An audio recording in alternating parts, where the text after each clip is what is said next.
얼마 전 7,800명이나 되는 많은 사람들이 길거리로 내몰렸는데요. 오늘은 왜 7,800명이나 되는 사람들이 길거리로 내몰렸는가에 대해서 말씀드리도록 하겠습니다. 많이 듣는 이야기 중에 하나가 지옥으로 가는 길은 장미꽃으로 장식되어 있다는 말인데요. 이 말은 아무리 강조해도 지나치지 않은 것 같습니다. 특히 경제정책과 관련해서는 더더욱 그렇습니다. 그럼에도 불구하고 사람들은 여전히 장미꽃의 아름다움에 현혹되어 그 길의 끝에 천국이 기다리는 줄 착각하고 계속해서 그 길을 따라갑니다. 그리고 포퓰리스트들은 사람들의 그런 착각을 자신들의 손쉬운 지지 기반의 원천으로 삼고 있습니다. 그런데 멀리 있어서 보이지 않을 것 같던 정책의 결과가 백일하에 드러나는 일이 벌어졌습니다. 장미꽃으로 장식되어 천국으로 가는 길로 착각하게 만드는 길이 사실은 지옥으로 가는 길이라는 것을 많은 사람들에게 보여주는 일이 벌어졌습니다. 개정되어서 얼마 전부터 효력을 발휘하게 된 고등교육법 개정안, 일명 강사법이 바로 그것입니다. 지난 9월 2일자 모일간신문 일면의 제목은 이렇습니다. 강의 대신 편의점 알바 뛰는 강사들. 강사들이 강의 대신 편의점 알바를 뛰는 가장 큰 이유는 강사법 때문입니다. 강사법을 개정한 이유는 물론 아름답습니다.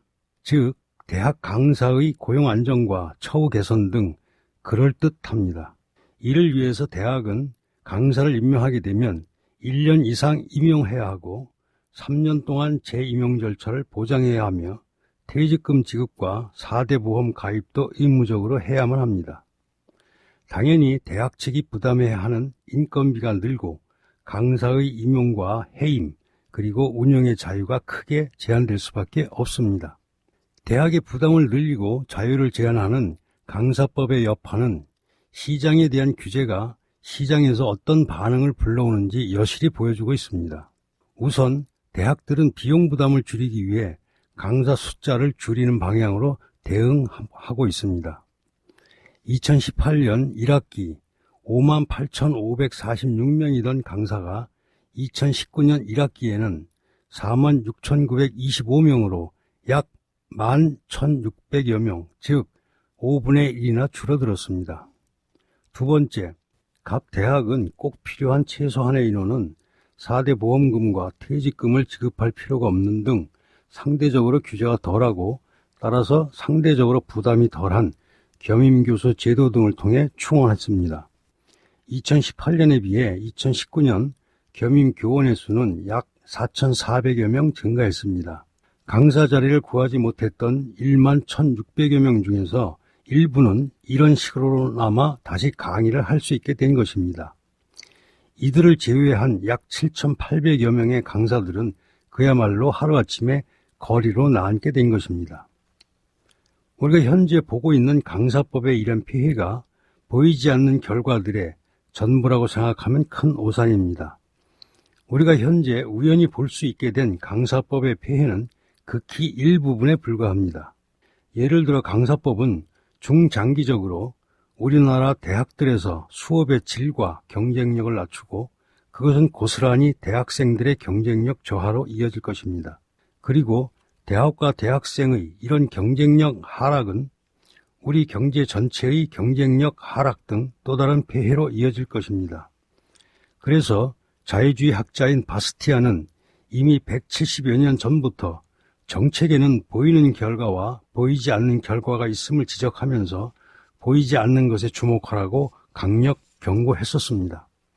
이러한 식의 시장의 반응과 그 결과는 모든 반시장적 정책들이 공통적으로 만들어내는 현상입니다. 그런데 이에 대한 정부나 정치권의 대응은 누차 보아왔듯이 땜질식 처방으로 일관합니다. 즉 정부나 정치권은 자신들이 만든 반시장적 정책으로 인한 폐해를 재정 투입이나 또 다른 규제로 막아보려고 합니다. 이번 강사법으로 인해 나타난 폐해에 대해서도 정부는 1,400억 원의 예산을 편성해 막아보겠다고 나섰습니다. 병의 원인은 그냥 둔 채 겉으로 드러나 보이는 상처만 치료해 보겠다는 것입니다. 정부나 정치권의 대응 방식이 거의 언제나 이런 식이기 때문에 대학들이 고육지책으로 이용하고 있는 겸임교원 제도를 더 이상 이용하지 못하도록 규제를 강화하는 개정안이 조만간 나오지 않을까 하는 우려를 떨칠 수 없습니다. 이런 폐해를 낳는 반시장적 정책들이 강사법뿐일까요?